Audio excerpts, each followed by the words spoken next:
Okay, this is a special meeting of the trustees of the Easton Library. We're having a special meeting to address the reopening of the library during the COVID pandemic. Today is June 25th, 2020. I'm going to call the roll of trustees and ask them to answer by voice. I am Linda Borden, President. Mary Jane Connor.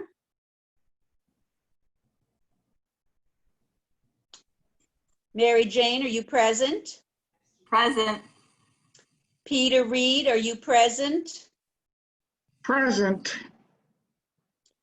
John O'Brien? John is not able to attend. Patricia McPhee? Patricia is not able to attend. Aaron Gabriel? I'm here. And Chelsea Henderson. Present.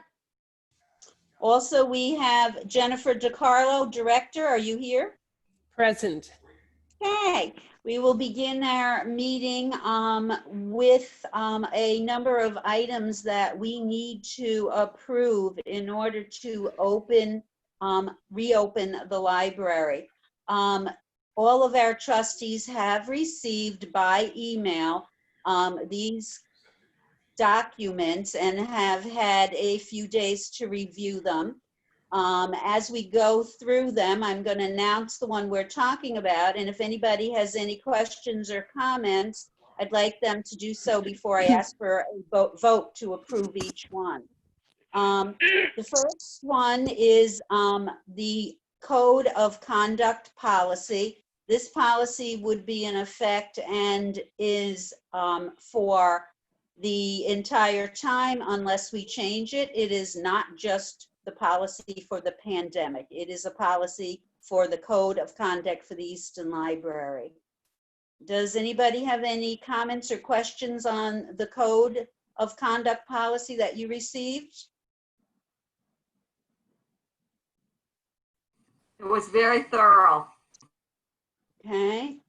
So having no other comments, I'm going to ask for a vote. When I'll call the roll of the people who are here, I think it'll be easier than everybody speaking once. Mary Jane, yes or no? Yes. Peter? Yes. Aaron? Yes. Chelsea? Yes. And Linda Borden, yes. So we are approving the Code of Conduct policy for the Easton Library. The next policy that you all read and received was the temporary safety practices policy. That is a temporary policy for use during the pandemic. That policy outlined the activities that will be allowed and the safety practices required during the phased reopening plan. Anybody want to comment or make any questions on the temporary safety practices policy? I'm not sure if it was that policy or another one, but the Clorox concentration calculation didn't seem quite right. It was like 5 tablespoons per gallon to make a 5 to 6% solution, but 5 tablespoons per gallon makes about a 1% solution. Okay, that must, do you think, Jennifer, I'm going to ask if you think that was in that temporary one or the New York Safety Plan template? I think it was in the New York State template one, and I will recheck that. You know what? I bet I made a typo. I bet, yeah, I made a typo.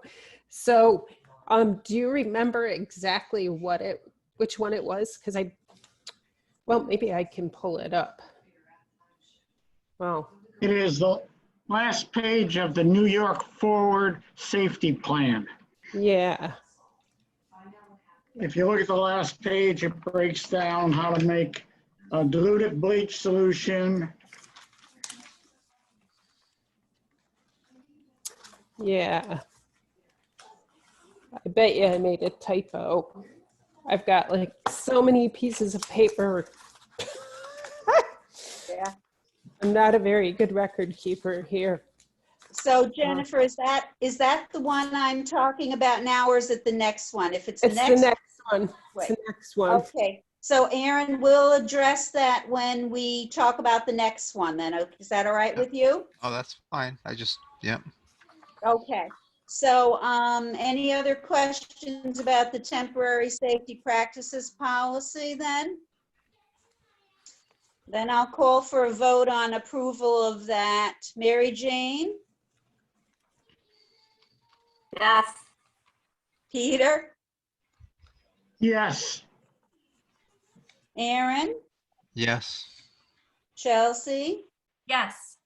and Linda Borden, yes.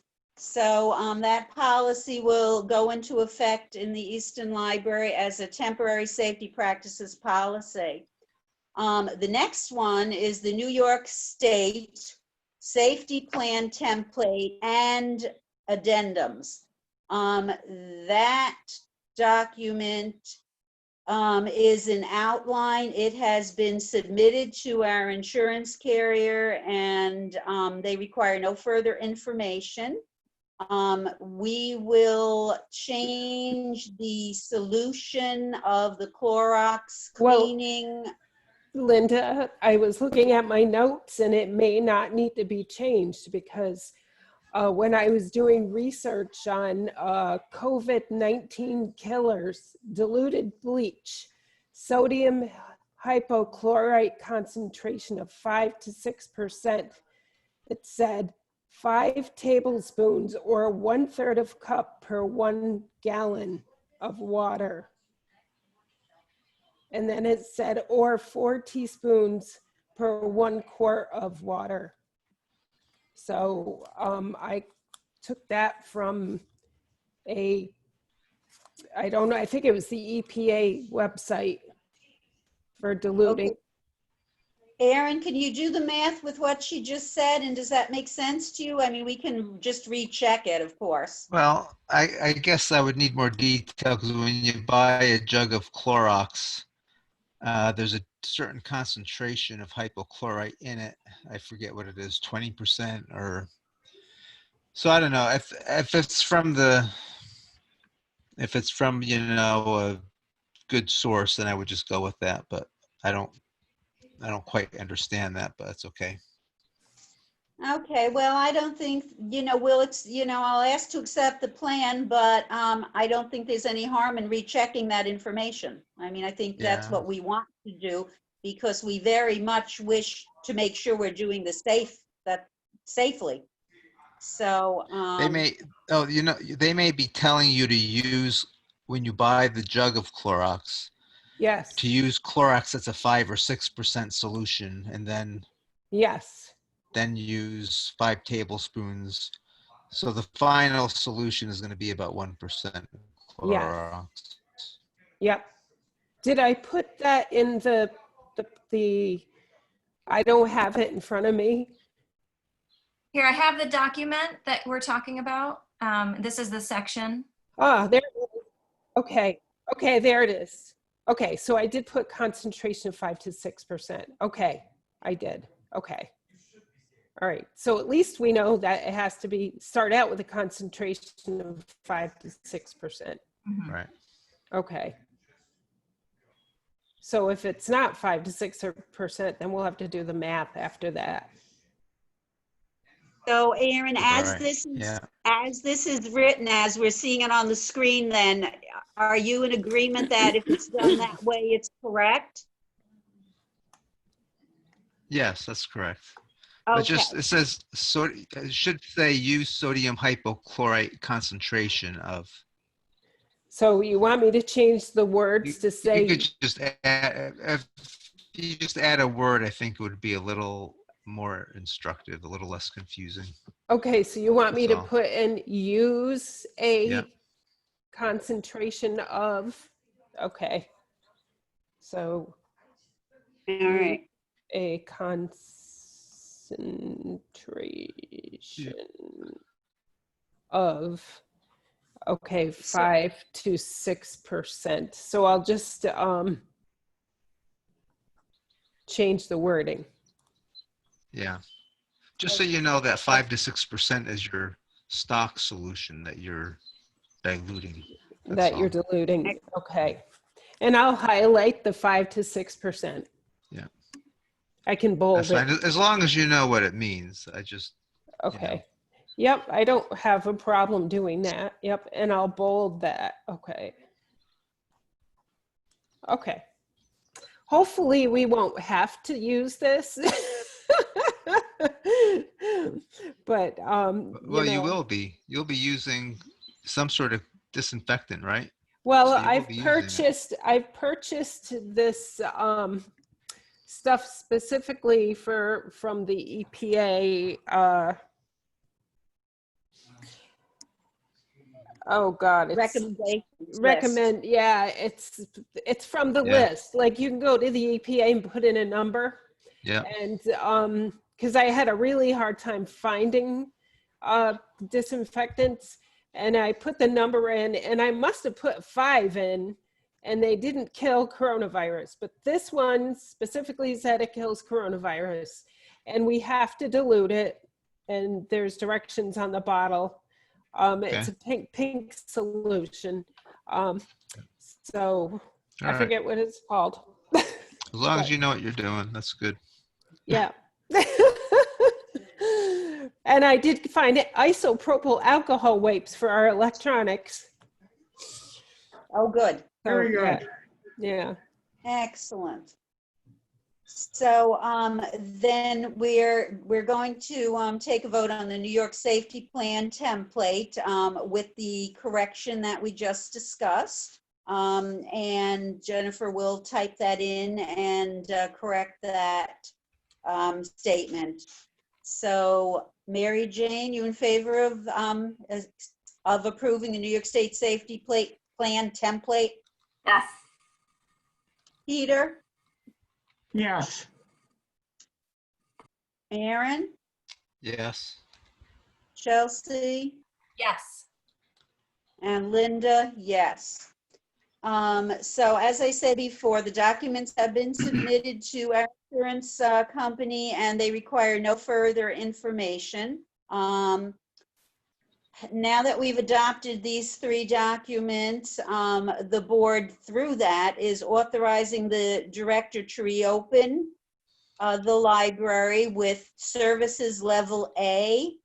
That's in the plan, and then to move forward as permitted by law as the phases change with New York State, and of course with the details in our temporary safety practices policy. So she will be able to begin opening the library for staff to come in and start staff training, which is our level A. She also will be signing the New York State Department of Health interim guidance for office-based work during the COVID-19 public health emergency document, which I did email to everyone so you could take a look at it. It's an 11-page document that details office-based work activities and is the guidance for people, places, and processes. Jennifer and I have read this document and we agree that the reopening plans that we've come up with and have just put into effect adhere to the guidelines. So Jennifer is required to affirm that she's read and understands her obligation to operate in accordance with this guidance. So she will be doing that, right, Jennifer? Jennifer? Correct. Yes. I had to unmute myself. Yes. I'm sorry. I forget that I've got to wait, that there's this lag time. Oh my goodness. So we've really taken care of any of the voting that we have to do. I do want to tell you that Jennifer's been in contact with our staff a great deal, and they with her. Recently, she's contacted them because she was getting ready to begin training and setting up dates when they could come in for training. When she spoke with Christine Dominici, one of our library aid substitutes, Christine has decided to resign.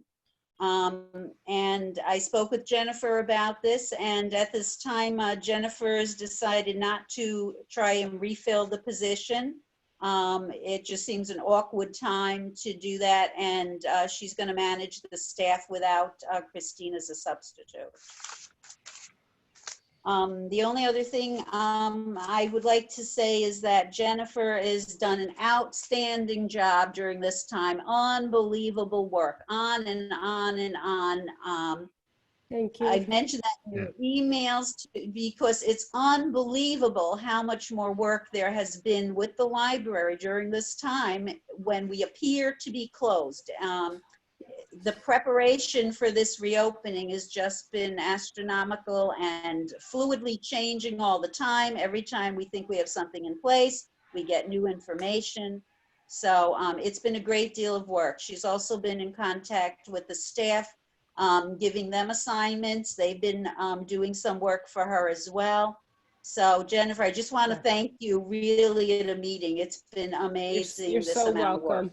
You're so welcome. It's been crazy. Well, it has been crazy, but at the same time, I feel like I've learned so much. And, you know, it's kind of, you know, having all the directors and their emails and, you know, it's just gratifying to know that we're all feeling the same way. So, you know, we're just all trying to work for the same goal. And so it's been hard, but gratifying to know that we're going to someday open and we're getting there, but we just have to do it the right way. Slowly and carefully. Yes, that's right. That's right. I've also been struggling to get our summer reading program going, and that has been another nightmare for me. I won't go into details at the board meeting, but I did send the superintendent a flyer today to put on their page, just to get that rolling. So, but yeah, it's just, you know, I put it on the back burner, and then all of a sudden I'm like, oh my gosh, I need to do something. And then, you know, it's been ebbing and flowing, and this past month, and that's been stressful too. So Yeah. There's a lot of stress. yeah. So I don't have any other official business. So if anybody has anything else that they would like to add or like to talk about or clarify, we've been away from meeting together for a long time, and we haven't been in the library. So, you know, if you would like to say something, please do before we close the meeting. I just want to thank Jennifer also. No, it's not very fun work. It's not. But thank you, Erin. Well, I really appreciate my board. I have a very supportive board, and you all have been wonderful offering your help to me, and I really appreciate it because I couldn't have done it without all of you. And Linda, you've been the backbone for me. So I've been bouncing all of my, you know, drafts off of you, and I appreciate you being my editor. So that's been wonderful. Glad I'm there to help. Yeah. So are we ready to close the meeting? Can I have a motion to adjourn the meeting? Can I just ask a quick question? Yes, Mary Jane, I please. just- Is the summer program going to be remote? Yes, it is. Okay. I figured it was, but I just wanted to clarify that. Yes, it is remote. I have one woman. She is Diane Edgecombe. She has been hired to do all 3 programs virtually. So she's kind of saved me because the other 2 people that I had don't have the technology to do virtual programming. So I was sort of like, oh gosh, what am I going to do? And so Diane said she could do 3 of them for me. So I was like, phew. And it all is paid for by the Stewart's Grant. So that's a win-win. Great. Any other questions? So can somebody make a motion that we adjourn the meeting, please? I'll make Make a motion. motion, we adjourn. So I heard Peter first, second by Aaron, Aaron, thank you. And so our meeting is adjourned. And Chelsea, you can stop recording, please.